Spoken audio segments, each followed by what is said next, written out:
Hello friends, नमस्कार, very good evening.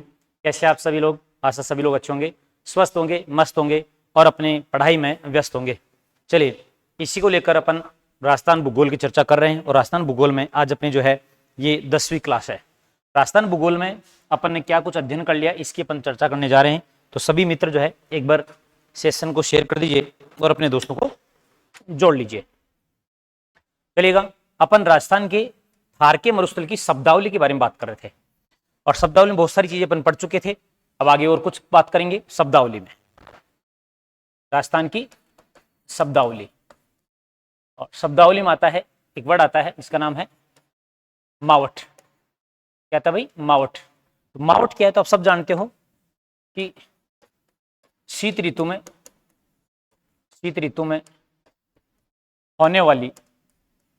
होने वाली वर्षा मावठ कहलाती है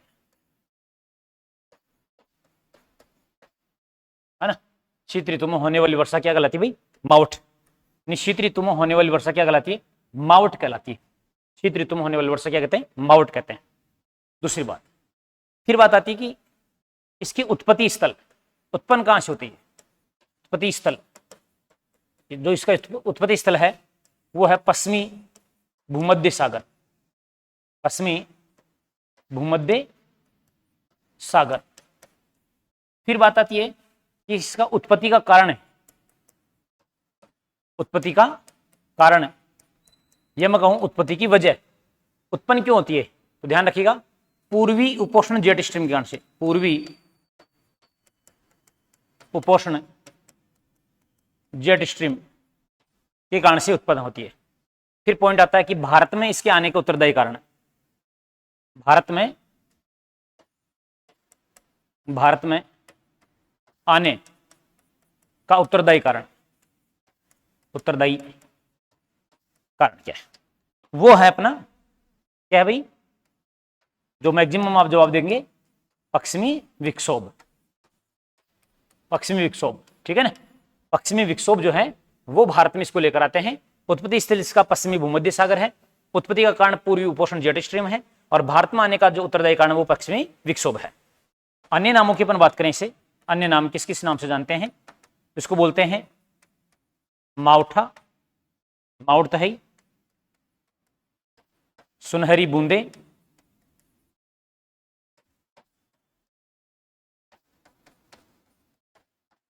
गोल्डन ड्रॉप्स,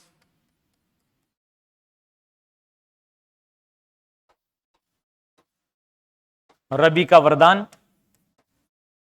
जो रबी की फसल होती है, गेहूं, जो चना, इसके लिए काफी अच्छी होती है, इसलिए इसको बोलते हैं रबी का वरदान। मावठा, सुनहरी बूंदे, गोल्डन ड्रॉप्स और रबी का वरदान, इन नामों से इसको जाना जाता है। क्लियर? फिर अपन बात करें कि भैया ये ज्यादातर कहां देखने को मिलेगी आपको? तो ये मुख्य रूप से उत्तरी पश्चिमी राजस्थान में हल्की वर्षा होती है ना। उत्तरी पश्चिमी राजस्थान में, दक्षिण राजस्थान में मावठ आपको कम या न के बराबर देखने को मिलती है। अब देखो, शीत ऋतु में भी कौन कब, यदि इसका समय अवधि पूछ ले जाए, अवधि तो याद रखिएगा दिसंबर से फरवरी माह के मध्य, है ना। दिसंबर से फरवरी माह के मध्य। कई बार क्या होता है, नवंबर या अक्टूबर में वर्षा होती है, वो मावठ नहीं होती, उसको हम क्या बोलते हैं? मानसून का प्रत्यावर्तन काल या लौटता हुआ मानसून अपन उसको कहते हैं। मानसून का प्रत्यावर्तन काल या लौटता हुआ मानसून से कहा जाता है। क्लियर भाई, यहां तक की बात? चलिए, तो ये आपको समझ में आ गया होगा मेरे हिसाब से, ठीक है ना। आगे बात करें, नेक्स्ट वर्ड है पुरवैया। पुरवैया क्या है? तो राजस्थान में पूर्व से पुरवैया, पूर्व से नहीं, कहां से होगी ये?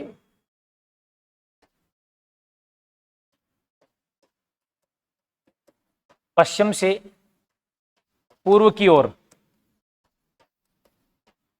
और सॉरी मैं उल्टा लिख रहा हूं इसको, पहले ठीक लिख रहा था।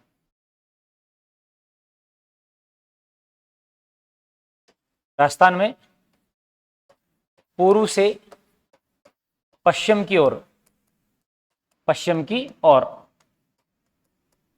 चलने वाली मानसूनी पवनें, चलने वाली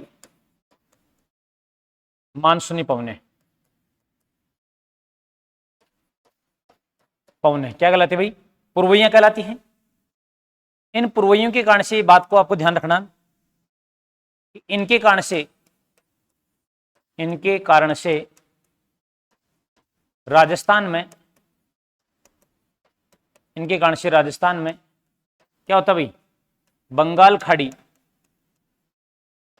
बंगाल खाड़ी मानसूनी शाखा प्रवेश करती है। बंगाल खाड़ी मानसूनी शाखा प्रवेश करती है, प्रवेश करती है।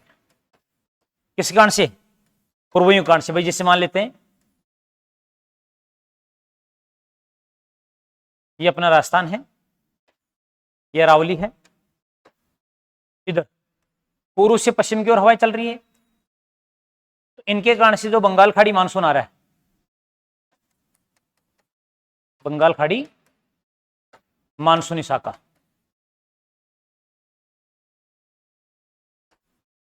बड़ा इंपॉर्टेंट है, इस बात को ध्यान रखेगा। ये बंगाल खाड़ी जो मानसूनी शाखा है वो इसी के कारण से राजस्थान प्रवेश करती है, ठीक है ना? इसी कारण से राजस्थान प्रवेश करती है। और पता होगा राजस्थान बंगाल खाड़ी मानसून से कितनी वर्षा होती है भाई? राज्य की कुल वर्षा की 90% वर्षा होती है। राजस्थान में जितनी भी वर्षा होती है उसकी 90% वर्षा जो है पूर्वइयों के कारण से होती है। क्लियर भाई? हाँ, आप पूछले भाई पूर्वइयां कैसी हवाएं हैं, तो पूर्वइयां एक सामयिक पवन है। पूर्वइयां सामयिक पवन है। आई होप आपको पूर्वइयों के बारे में सारी बात पता लग गई होगी। अब इसमें किसी प्रकार कोई कंफ्यूजन नहीं होना चाहिए।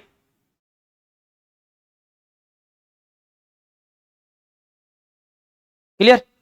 चलिए आगे बढ़े।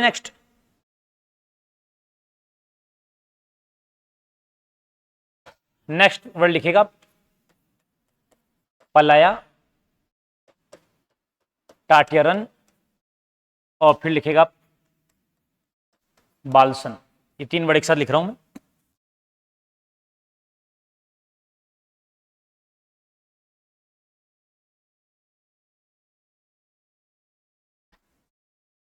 आपको गुरु जी ये क्या है? तो ये रेत का टीला,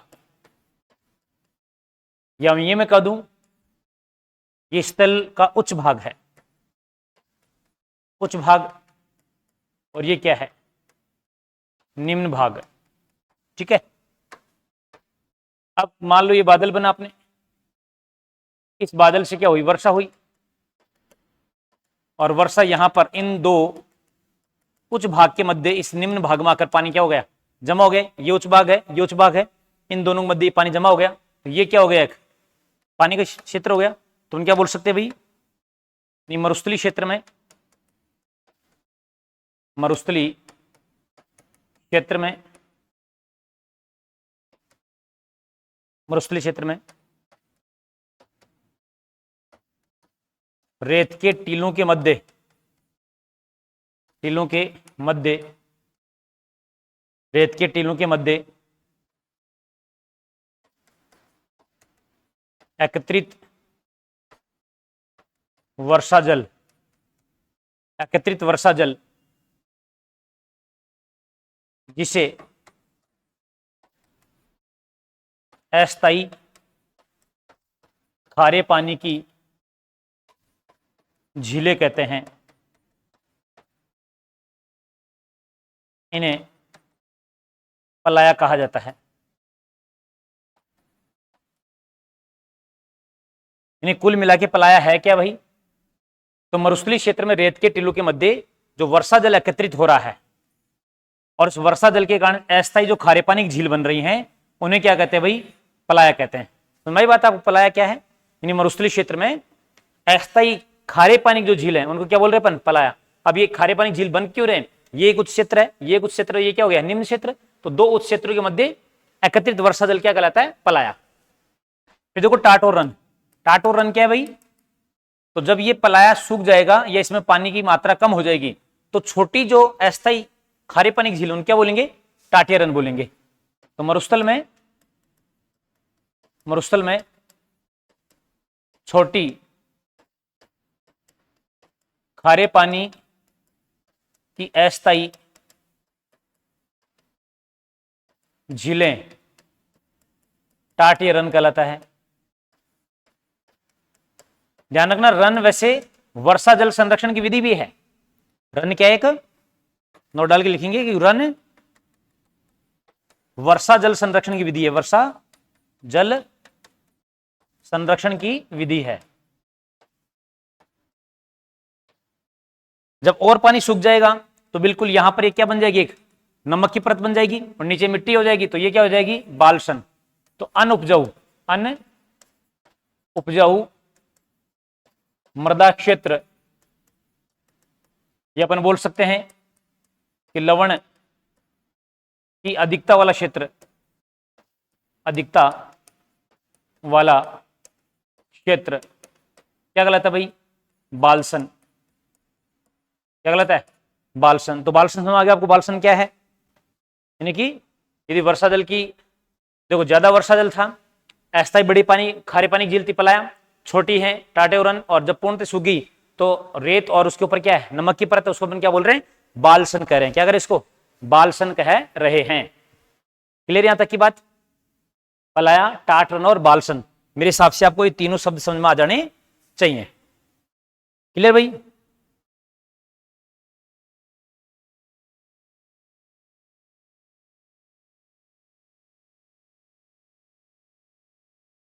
क्लियर। या अपन ये कह सकते हैं कि पलाया का जो दलदली क्षेत्र है वो टाटो रन है, और बिल्कुल जब सूख जाता है मैदानी क्षेत्र बन जाता है उसको क्या बोलते हैं अपन, बालसन बोलते हैं।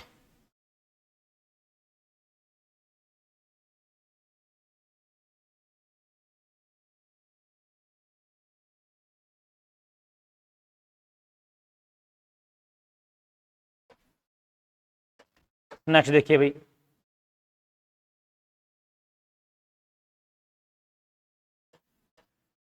खडीन। खडीन क्या है, खडीन क्या है, तो जैसलमेर में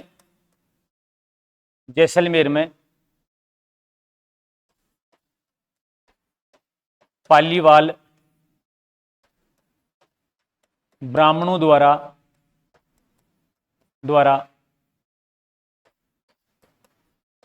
की जाने वाली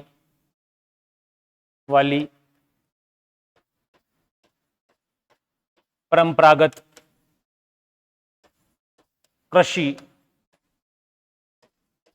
खडीन है। पालीवाल ब्राह्मणों द्वारा की जाने वाली परंपरागत कृषि क्या है, खडीन है। ठीक है, दूसरा पॉइंट, खडीन वर्षा जल संरक्षण की विधि है, इस बात को भी ध्यान रखना।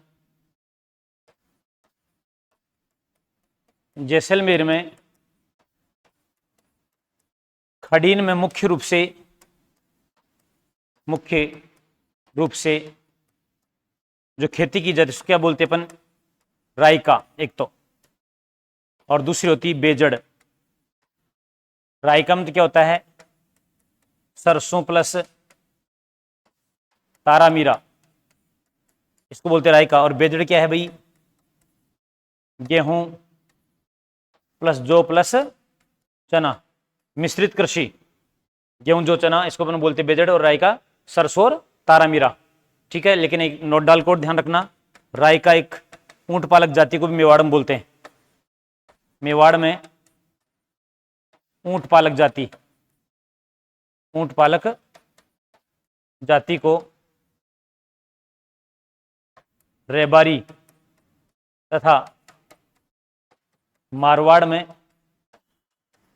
रायका कहते हैं।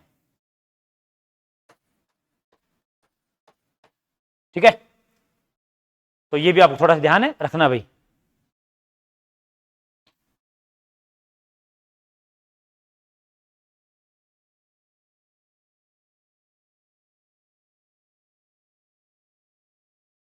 क्लियर यहां तक की बात?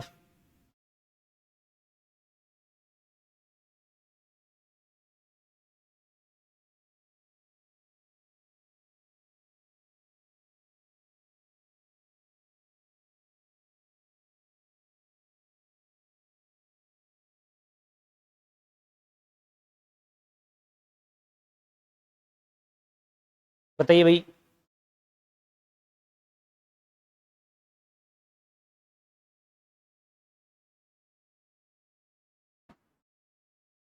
चले, तो यहां तक मेरे हिसाब से आपको समझ में आ गया होगा। बढ़ते हैं आगे। तो ये थारकीय मरुस्थल जुड़ी हुई कुछ शब्दावली थी। अब बात करते हैं थारकीय मरुस्थल का वर्गीकरण। प्रणाली का थारकीय मरुस्थल का वर्गीकरण।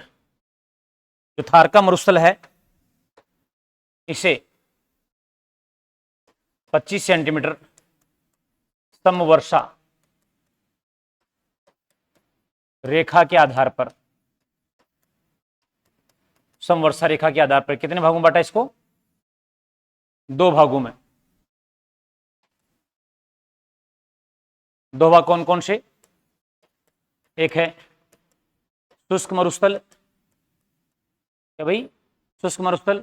और नंबर 2 पर है अर्ध शुष्क मरुस्थल। शुष्क मरुस्थल और अर्ध शुष्क मरुस्थल। जो शुष्क मरुस्थल है और अर्ध शुष्क मरुस्थल है, ये दोनों को डिवाइड करने वाला कौन है भाई? 25 सेंटीमीटर समवर्षा रेखा। जैसे मैं छोटा सा रास्ता यहाँ बना देता हूं, तो आपको समझाता हूं क्या है ये राजस्थान है, ये अपना अरावली है। ये जो है ये है 25 सेंटीमीटर समवर्षा रेखा, वर्षा रेखा। अब ये वाला जो क्षेत्र है ये तो कौन सा हो गया भाई?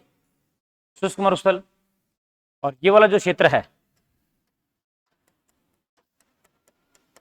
ये कौन सा हो गया? अर्ध शुष्क मरुस्थल। और ये जो लाइन दिख रही है आपको, ये क्या है? 25 सेंटीमीटर समवर्षा रेखा। यानी इस 25 सेंटीमीटर समवर्षा रेखा के पश्चिम में, ये पश्चिम है तो क्या है? शुष्क मरुस्थल। और इसके पूर्व में क्या है? अर्ध शुष्क मरुस्थल। बात समझ आ रही है आपको? तो हम लिख सकते हैं कि शुष्क मरुस्थल कहाँ है और अर्ध शुष्क मरुस्थल कहाँ है। ठीक है ना? फिर देखो इसमें जिले कितने आ रहे हैं भाई? कौन कौन से? एक तो बीकानेर आ रहा है, एक जैसलमेर आ रहा है, बाड़मेर और जोधपुर, पश्चिमी जोधपुर या बाड़मेर और जोधपुर का पश्चिमी क्षेत्र। इधर अर्ध शुष्क में कौन कौन जिले आ जाएंगे? देखो श्रीगंगानगर, हनुमानगढ़, चूरू, झुंझुनू और सीकर, 5 तो ही हो गए। फिर देखिए आप नागौर, पाली, जालोर। ठीक है? और बाड़मेर और जोधपुर का पूर्वी भाग, ये किस मारा है? अर्ध शुष्क मारा है। यहां पर आप देखोगे 25 सेंटीमीटर से कम वर्षा रेखा, कम है वर्षा, यानी कि 10 से 20 सेंटीमीटर है। यहाँ 25 और 40, तो यहाँ 20 से 40 सेंटीमीटर वर्षा होती है।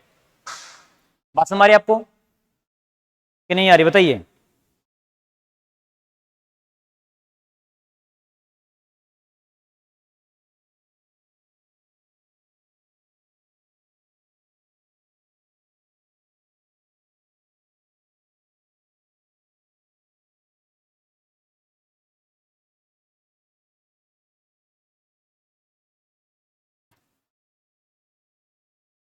क्लियर बात?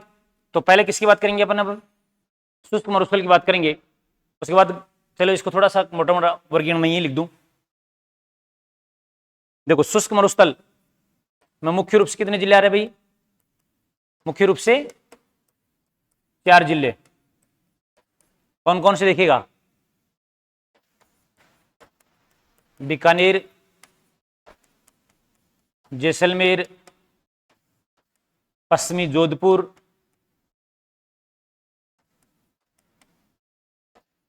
पश्चिमी बाड़मेर, ये जिले मुख्य रूप से 4 जिले। फिर नेक्स्ट, ये तो मुख्य रूप से क्या आ गए, 4 जिले आ गए, है ना। फिर देखिएगा आगे,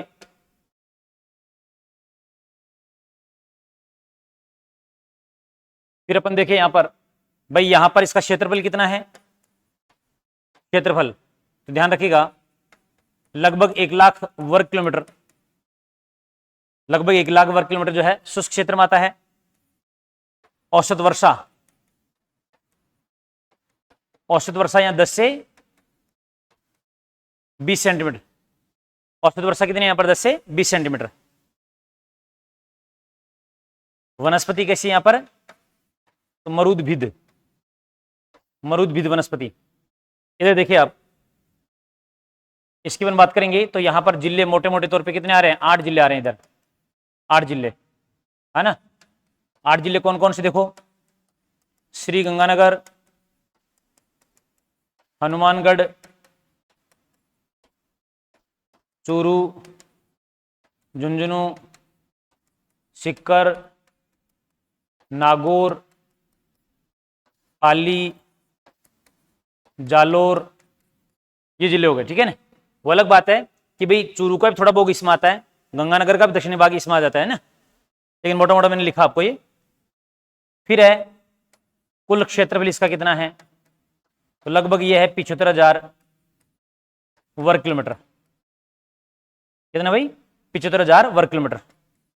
वर्षा की बात करो, औसत कितनी है भाई, 20 से 40 सेंटीमीटर, 20 से 40। वनस्पति कैसी भाई, यहां पर यह मिलेगी आपको स्टेपी तुल्य, कैसी वनस्पति, स्टेपी तुल्य वनस्पति। कैसी वनस्पति मिलेगी यहां पर, स्टेपी तुल्य वनस्पति मिलेगी, स्टेपी तुल्य वनस्पति। यानी कुल क्षेत्रफल 75,000 वर्ग किलोमीटर है, वर्षा 20 से 40 सेंटीमीटर है, वनस्पति स्टेपी तुल्य वनस्पति है। फिर अपन आगे बात करें, और आगे क्या बात है, तो देखिए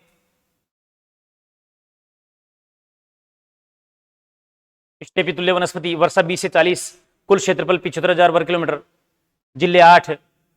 अब देखो यहां यदि मृदा की बात करोगे आप, तो यहां मृदा मिलेगी आपको एडिसोल्स, और यहां मृदा की बात करोगे तो आपको मिलेगी एंटीसोल्स। क्लियर। फिर बात आती है कि थारकीय मरुस्थल का ये कितना परसेंट है, ये परसेंट बड़ा इंपॉर्टेंट है। कुल थार का ये है भैया 58.48%, और ये है 41.52%। यानी कि जो अपना उत्तरी पश्चिम में मरुस्थलीय प्रदेश है, इसका 58.48% क्या है, शुष्क मरुस्थल है, और अपना जो कुल मरुस्थल है उसका 41.52 क्या है, अर्ध शुष्क मरुस्थल है। इन दोनों को विभाजित करने वाली रेखा कौन सी है, तो 25 सेंटीमीटर समवर्षा रेखा है। ये मोटा मोटा जो है बेसिक सा डिफरेंस मैं आपको बता रहा हूं यहां पर, कि भी थोड़ा सा ध्यान रखें। क्लियर यहां तक की बात। फिर देखिए आगे चलकर ये जो अपना शुष्क मरुस्थल, इसको 2 भागों में बांटेंगे। नंबर ए, बालू का स्तूप युक्त प्रदेश, और दूसरा है बी, बालू का स्तूप मुक्त प्रदेश। ऐसे इसे भी 4 उपभौतिक प्रदेशों में बांटा गया है।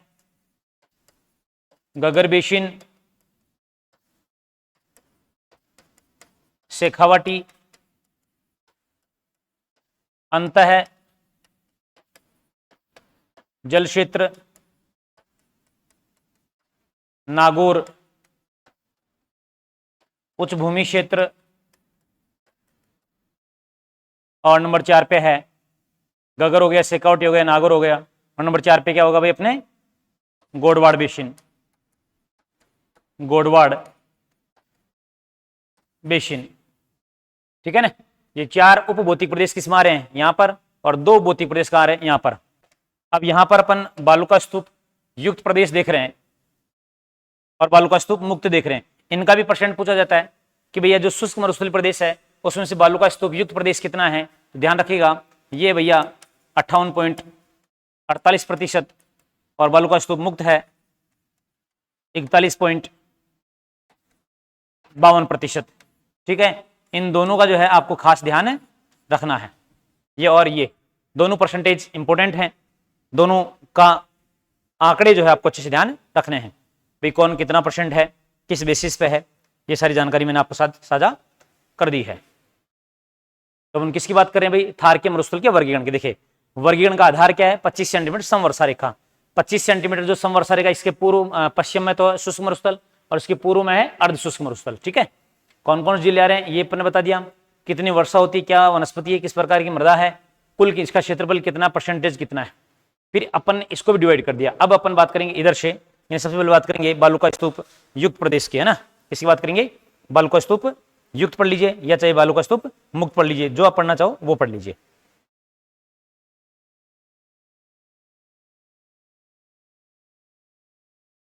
चलिए तो हेडिंग डालिएगा आप, हेडिंग डालेंगे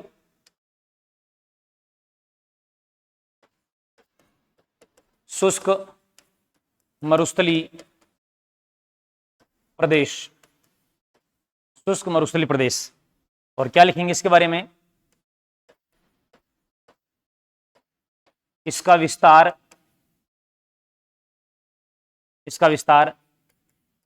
रेडक्लिफ रेखा से 25 सेंटीमीटर समवर्षा रेखा के मध्य है। इसकी बात करें अपन शुष्क मरुस्थलीय प्रदेश की। नेक्स्ट, इसे पुनः दो उपभौतिक प्रदेश में विभक्त किया गया है। पुनः दो उपभौतिक प्रदेश में विभक्त किया गया है। कौन से हैं वो दो भाई, ए अपन ने लिखा था बालू का स्तूप युक्त और बी लिखा था अपन ने बालू का स्तूप मुक्त। अब देखिए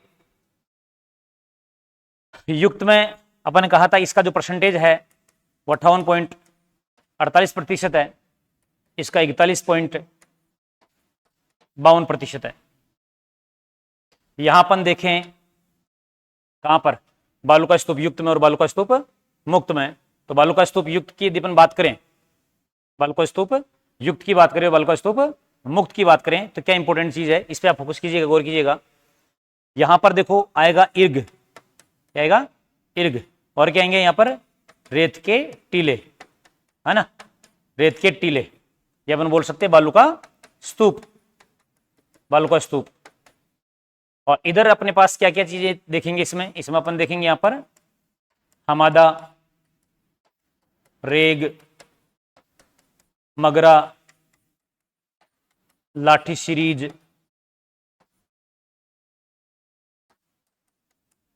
चांदन, नलकूप। भाई हमादा हो गया, रेग हो गया, मगरा हो गया, लाठी सीरीज, चांदन, नलकूप। फिर अपन आगे और बात करें इसमें तो कुलदरा गांव, जैसलमेर, कुलदरा गांव, जैसलमेर। भाई हमादा, रेग, मगरा, लाठी सीरीज, चांदन, नलकूप, कुलदरा गांव, जैसलमेर। और आगे बात करें अपन तो किसकी बात करेंगे, और क्या क्या लिखें बताइए इसमें, ये हो गया, और अक्कल गांव, अक्कल गांव फॉसिल्स पार्क, अक्कल गांव फॉसिल्स पार्क। ये जो सारे किसमें हैं, बालू का स्तूप मुक्त में है, और ये किसमें है, बालू का स्तूप युक्त में है। ठीक है, तो अपन पहले अध्ययन किसका करेंगे, बालू का स्तूप युक्त प्रदेश यानी कि मुक्त प्रदेश का करेंगे। किसका बात करेंगे भाई, पहले बालू का स्तूप मुक्त प्रदेश का अध्ययन पहले अपन शुरू करते हैं। भाई इसमें क्या क्या चीजें हैं और किस प्रकार से क्या क्या चीजें बताई गई हैं। क्लियर ना?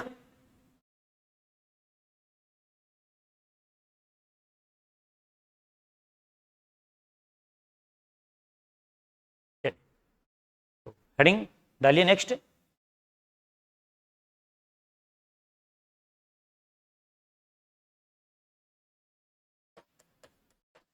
बालूका स्तूप मुक्त, नाम से पता लग रहा है नहीं, ऐसा मरुस्थलीय क्षेत्र जहां रेत के टीले कम हैं, है ना?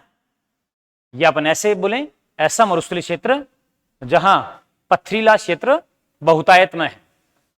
तो वह मरुस्थलीय क्षेत्र, वह मरुस्थलीय क्षेत्र जहां रेत के टीले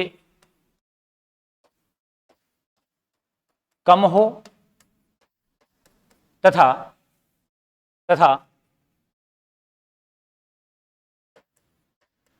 कंकर पत्थर की बहुतायत हो। बहुतायत यानी जिनकी मात्रा या जिनकी संख्या ज्यादा हो। किसकी? कंकर पत्थर की। कंकर और पत्थर की क्या हो? मात्रा बहुतायत हो या संख्या क्या हो? ज्यादा हो, है ना? वह मरुस्थल क्षेत्र जहां रेत के टीले कम हो तथा कंकर पत्थर की बहुतायत हो, यानी कि ज्यादा हो। चलिए अब इसमें अपन देखें कि एक चीज, जैसे नंबर 1 पे अपन लिखें, क्या लिखेंगे? हमादा। हमादा क्या है? सबसे पहले क्वेश्चन बनता है हमादा क्या है? तो हमादा क्या है भाई? कंकर पत्थर युक्त मरुस्थल। कई बार आता है कि अच्छा मरुस्थल भी कंकर पत्थर वाला है। बिल्कुल, देखो मरुस्थल केवल रेतीला ही नहीं होता है। मरुस्थल का नाम लेते अपने सामान्य मस्तिष्क में रेत आ जाती है, लेकिन ऐसा नहीं है। मरुस्थल कंकर पथरीला भी हो सकता है, मरुस्थल बर्फीले भी होते हैं, और मरुस्थल मिश्रित भी होता है जिसमें थोड़े बहुत कंकर पत्थर भी होंगे और रेत भी होगी। तो कंकर पत्थर युक्त जो मरुस्थल उसको क्या बोलते हैं अपन? हमादा। फिर बात आती है इसका विस्तार कहां है? विस्तार तो देखिए, एक मरु त्रिकोण के बारे में आपने सुना होगा। यहां है पोखरण। पोखरण कहां पड़ता भाई? ये जैसलमेर में। ये अपने पास में बालोतरा। और यहां कहां पर है? बाड़मेर में। और इधर है अपने पास में फलोदी। और ये कहां पर है भाई? जोधपुर में, है ना? तो यहां पर ये जो क्षेत्र है, ये जो क्षेत्र है, ये क्या है भाई? कंकर पत्थर युक्त क्षेत्र है। क्या है? कंकर पत्थर युक्त क्षेत्र है। कौन सा? हमादा। हमादा क्या है?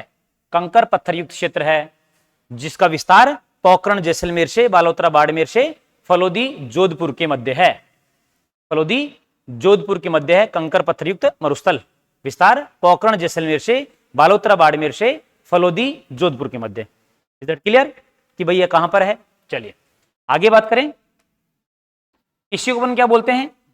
देखो, एक वो ट्राइंगल, मरु ट्राइंगल अलग है ना? मरु त्रिकोण जो आप पर्यटन परिपथ में पढ़ते हो वो एक अलग है और ये अलग है ना? तो ये जो है अपने पास क्या बन रहा है? एक मरु त्रिकोण बन रहा है। मरु त्रिकोण मरुस्थली त्रिकोण बन रहा भाई।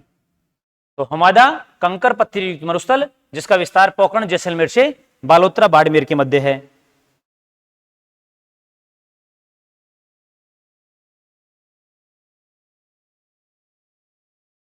क्लियर भाई? हाँ, अब बात आती है ये जो पत्थर हैं ये कैसे हैं? तो ध्यान रखिएगा, यहां पर ये अवसादी चट्टाने। कैसी चट्टाने हैं? अवसादी चट्टाने।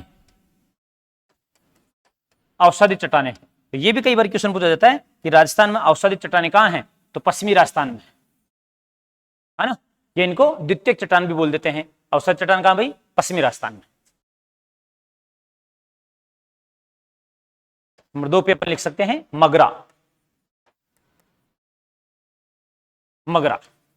मगरा क्या है?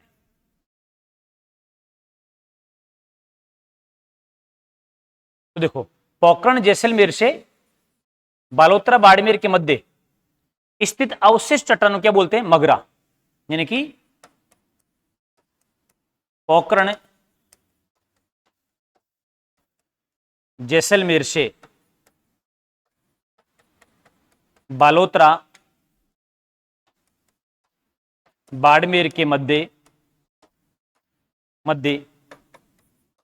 स्थित अवशिष्ट चट्टानों को मगरा कहा जाता है। मगरा कहा जाता है। अवशिष्ट चट्टानों क्या कहते हैं? मगरा कहते हैं। यानी पोखरण जैसलमेर से बालोतरा बाड़मेर के मध्य स्थित अवशिष्ट चट्टानों क्या बोलते हैं? मगरा कहते हैं। तो मगरा समझ में आपको मगरा क्या है? यानी पोखरण से बालोतरा के मध्य जो चट्टान अवशिष्ट उसको हम क्या बोलते हैं? मगरा। वैसे मगरा से एक और नोट आपको ध्यान रखना है। नोट क्या है भाई? बीकानेर में भेड़ की नस्ल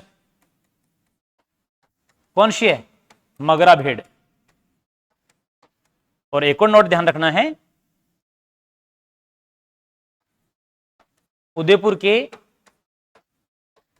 उत्तर पश्चिम में स्थित अवशिष्ट चट्टान क्या कहलाती है? मगरा कहलाती है। ठीक है ना? यानी उदयपुर के उत्तर पश्चिम में स्थित अवशिष्ट चट्टान क्या कहलाती है? मगरा कहलाती है। तो देखिए यहां मगरा के 2 पॉइंट हो गए, 3 पॉइंट हो गए। एक तो मगरा क्या हो गया? पोखरण जैसलमेर से बालोतरा बाड़मेर के मध्य स्थित अवशिष्ट चट्टान क्या कहते हैं? मगरा कहा जाता है। दूसरा, बीकानेर में भेड़ की नस्ल क्या कहते हैं? मगरा। तीसरा, उदयपुर के उत्तर पश्चिम में अवशिष्ट जो चट्टान है उनको अपन क्या बोलते हैं? मगरा बोलते हैं। तो ये भी कंफर्म हो गया कि मगरा क्या है और हमादा क्या है। हमादा ये 3 जिले आ रहे हैं और कंकर पत्थरयुक्त चट्टान है, कंकर पत्थरयुक्त मरुस्थल है। मगरा समझ आ गया आपको। अब यहीं पे एक और वर्ड लिख देते अपन, जिसको बोलते अपन रेग। तीसरा वर्ड लिख देता हूं मैं, रेग। देखो रेग क्या है? तो ये तो पथरीला क्षेत्र है। अब यहां पर क्या होगा? मरुस्थल पर आसपास में है, तो कंकर पत्थर भी हो गए और साथ में क्या हो गया? मरुस्थल भी। तो ये क्या हो गया? मिश्रित मरुस्थल। मिश्रित मरुस्थल को क्या कहते हैं? रेग कहते हैं। मिश्रित मरुस्थल क्या कहा जाता है? रेग कहा जाता है। यानी कि पोखरण, फलोदी और बालोतरा और इसके आसपास का जो क्षेत्र है जहां कंकर पत्थर भी है और रेत भी है, इस प्रकार के मिश्रित मरुस्थल क्या कहा जाता है? रेग कहा जाता है। किसको? मिश्रित मरुस्थल क्या कहा जाता है? रेग कहा जाता है।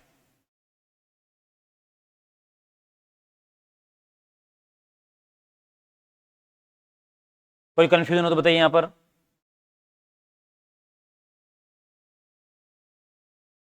क्लियर यहां तक की बात? सारी 1 to 1 बिल्कुल एकदम क्लियर होनी चाहिए सारी बातें।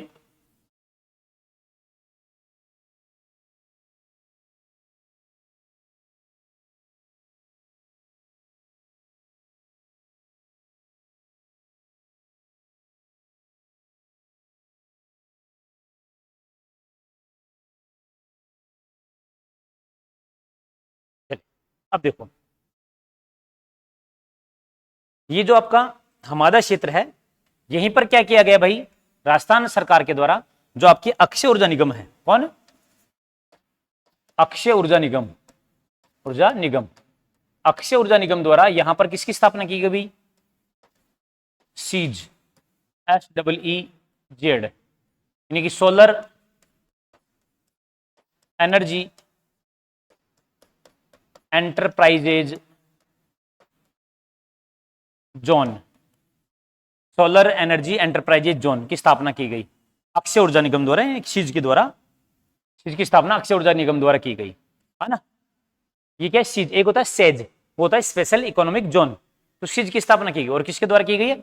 अक्षय ऊर्जा निगम द्वारा। और इसी के द्वारा जो आपको पता होगा, विश्व में सर्वाधिक सौर ऊर्जा का उत्पादन, विश्व में सर्वाधिक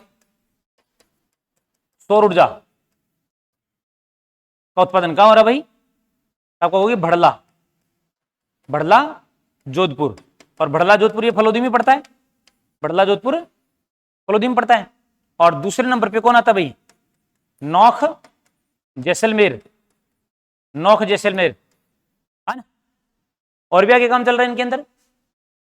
और इसी के तहत पता होगा अपने प्राइम मिनिस्टर मोदी जी को 2018 में क्या मिला था, क्या मिला था, चैंपियन ऑफ अर्थ का पुरस्कार मिला था कि भैया ये क्योंकि गैर परंपरागत ऊर्जा संसाधन है और इसमें यदि अपन ऊर्जा उत्पादन ज्यादा कर रहे हैं तो कुल मिला के अपन प्रकृति और पृथ्वी दोनों के लिए क्या कर रहे हैं, अच्छा कार्य कर रहे हैं, राहत भरा कार्य कर रहे हैं। इसलिए भारत को क्या दिया गया था, चैंपियन ऑफ अर्थ पुरस्कार से नवाजा गया था 2018। ठीक है मित्रों, तो आज के लिए इतना ही काफी है। आशा आप सभी को ये क्लास बड़ी पसंद आई होगी और आप सभी जो है अपने फीडबैक देंगे। ठीक है, मिलते हैं कल, समय यही रहेगा। तब तक आप सभी को नमस्कार, जय हिंद, जय भारत, जय मेवाड़।